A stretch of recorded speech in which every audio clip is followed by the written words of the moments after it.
Vanakkam, good evening to everyone.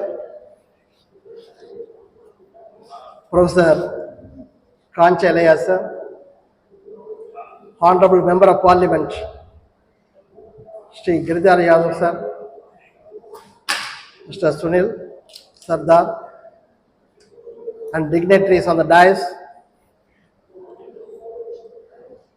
and my dear brothers and sisters. I am really happy when I got the invitation from my brother Ilay Kumar that they are organizing a function at Delhi in commemoration of the birth anniversary of former Prime Minister of India. And in Tamil Nadu, we call him as the savior of social justice, the V.P. Singh. I gladly accepted because today being his birth anniversary, throughout Tamil Nadu, we are having lot of functions at various centers. Not only for this year, every year. And morning, our Chief Minister of Tamil Nadu, along with ministers and members of the Parliament, MLAs, all went and garlanded the statue of V.P. Singh, erected in the campus of the Presidency College of Tamil Nadu, which is the first college in the state. Started in 1854. And our leader of the Periyar movement, Veeramani sir, along with Periyar cadets, they went and garlanded. All our affiliated associations across the country, they are celebrating. And I am very happy that his birth anniversary is being celebrated at the capital of this country in Delhi. This is the second convention because last year I could not make it, and I am very happy about this. When we say about V.P. Singh, we are not speaking about an individual. It is about his idea of social justice. As a Prime Minister, when he got the opportunity, he initiated to implement one of the recommendations of the Mandal Commission. And on 7th August 1990, when he announced it in the floor of the Parliament, he recalled the great contributions of Baba Saheb Ambedkar, Tandai Periyar and Ram Manohar Lohia. V.P. Singh is not only a politician, he is a great democrat.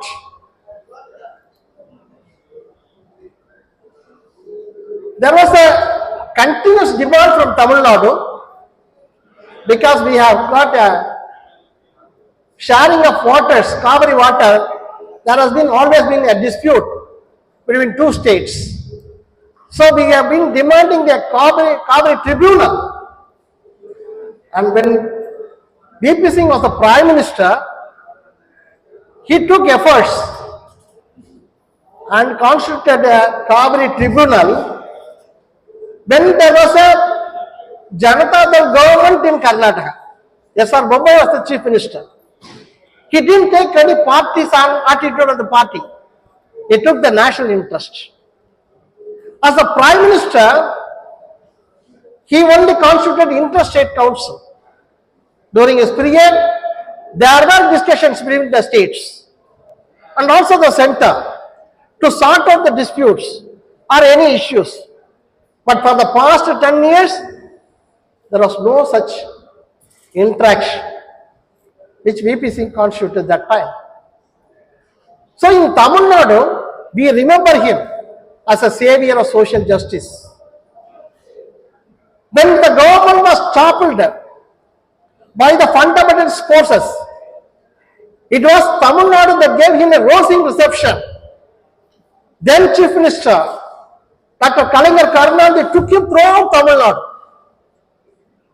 and praised him that it was this man who implemented the recommendation of the Mandal Commission, providing 27% for the backward classes in the jobs. So people never forget in Tamil Nadu.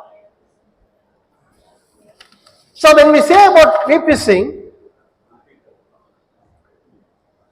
on 7th November 1990, when after the implementation of this 27% reservation in jobs, the fundamentalist forces opposed it. They created all violence in the north. Finally, the government was to be toppled. So V.P. Singh volunteered for a confidence motion in the parliament. On 7th November, it was taken up, 1990. V.P. Singh told the House that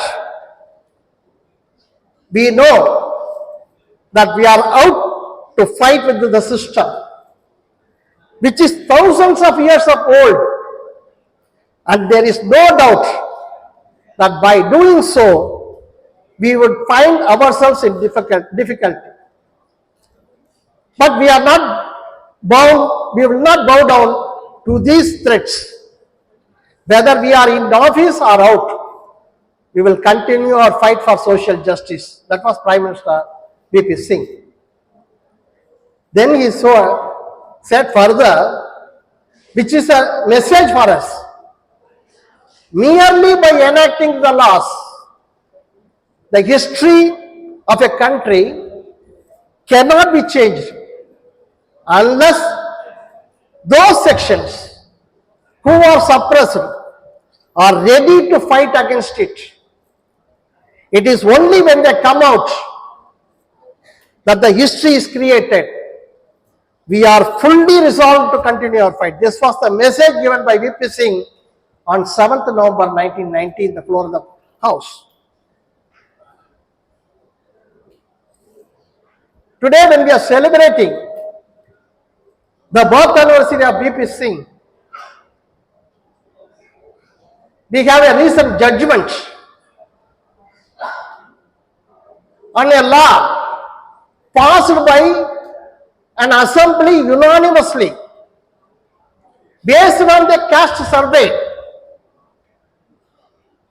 providing 65% reservation for the BC, EBC, SC, ST, apart from 10% for the EWS upper caste. A division bench of the Bihar High Court has stayed that order. The reason quoted by the court was two things, which, to my knowledge, there are two aspects. The court says you cannot give proportional representation. Only adequate representation should be given. Then two, you cannot breach 50% ceiling on reservation. These are the main points. They have quoted other things, but prima facie these are the two things. On that count, I would like to tell the audience that the Bihar survey says the population of the backward classes EBC is around 63%. But the Bihar law providing for EBC and BC is only 43%. There is no proportional representation. It is only an adequate representation. I don't know how the court has missed this point. Number two, the court says you have breached the 50% ceiling. But the court has forgotten that the union government, by passing a law in 2019 to providing 10% EWS, has already breached 50% ceiling. Already in the union government, the reservation is today 59.5%, including EWS. But the court is not ready to include the 10% in the 50% ceiling.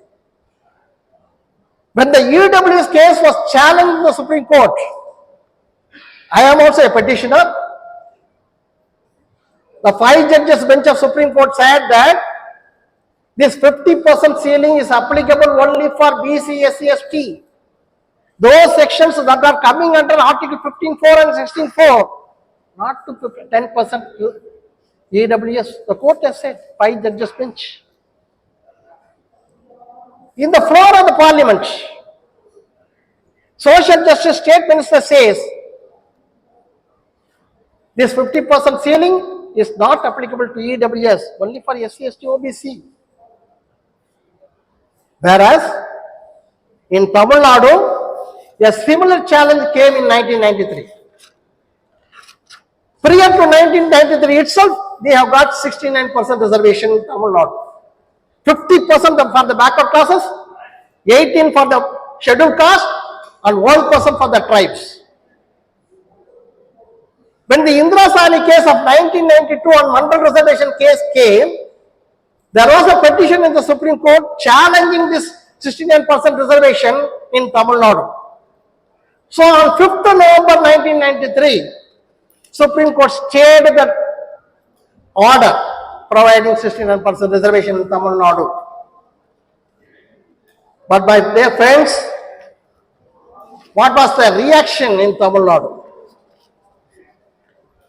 You would be knowing the history. When the communal GO in Tamil Nadu provided 100% reservation, the only state that provided 100% reservation, including for the Brahmins. And the Justice Party was enrolled from 1928 to 1950. That was challenged, struck down by the courts, and Tandai Periyar, the greatest social revolutionary, fought for 1 year. That compelled the then government, headed by Prime Minister Jawaharlal Nehru, then Law Minister Babasaheb Ambedkar, to bring the first constitutional amendment, 15.4, to provide reservation in education for OBC, SC, ST, not only for Tamil Nadu, but across the country. So similar step was taken in Tamil Nadu in 1993.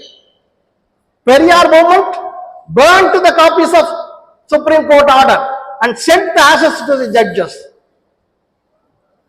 Thousands and thousands of packets were sent to the Supreme Court in Tamil Nadu. We burnt the effigies of judges because they have violated the articles of the Constitution. Nowhere in the Constitution there is a 50% ceiling. Only these are the creation of the court. So we went to the streets and fought for nearly 5 months. The leader of the Periyar movement, Dr. Veeramani, he gave a draft to the government. At that time, the chief minister was Jayalalitha, a Brahmin lady. But in Tamil Nadu, whether you are a Brahmin or non-Brahmin, you have to follow social justice, you will be out of power. So Jayalalitha took the draft, enacted an act, passed it in the assembly, unanimously supported by all the parties. On 31st December 1993, a reservation act was passed in Tamil Nadu, first time in India. A reservation act was created. But we didn't leave that matter at that point. We saw that that act was included in the 9th schedule of the Constitution.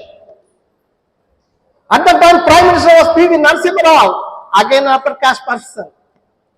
President was Shankar Dayal Sharma, against an upper caste person. But we pursued.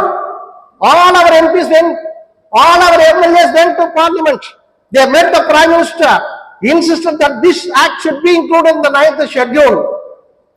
My dear friends, because of the pressure created by the Periyar movement, that act was included in the 9th schedule of the Constitution, and the President gave the assent and came in from November 1994. A reservation act included in the Parliament in the 9th schedule of the Constitution. So, our respected member of Parliament, the staunch social justice warrior is here. This is the message from Tamil Nadu, sir. For Bihar law, there is a way. We have to take up with the government, union government, to press for an amendment to remove this 50% ceiling, so that not only Bihar, all the states will be benefited. You ensure that that law is again passed and sent to Parliament to include in the 9th schedule. quoting Tamil Nadu as a precedent. Already in 2020 itself, late Ramadas Paswan said this, that this law should be included in the 9th schedule of the Constitution so that we can be out of the court's purview. So this is the message from Tamil Nadu for this stay on 65% quota on Bihar law. The other issues are always there, caste census and all those things. But this is a very important view. There is a challenge before the nation. There is a challenge before the backward classes, scheduled caste and tribes through Bihar by the courts. Yeah, act passed by the assembly, supported by a commission survey, has been struck down, means it is an assault on the federal structure of the Constitution. It is an assault on social justice. So friends, once again I want to quote V.P. Singh. V.P. Singh said on 7th November 1990, mere enacting laws will not be efficient. The people who are affected, they have to come to the streets and fight for social justice. That is the message today. Let us take it forward. Thank you for the opportunity.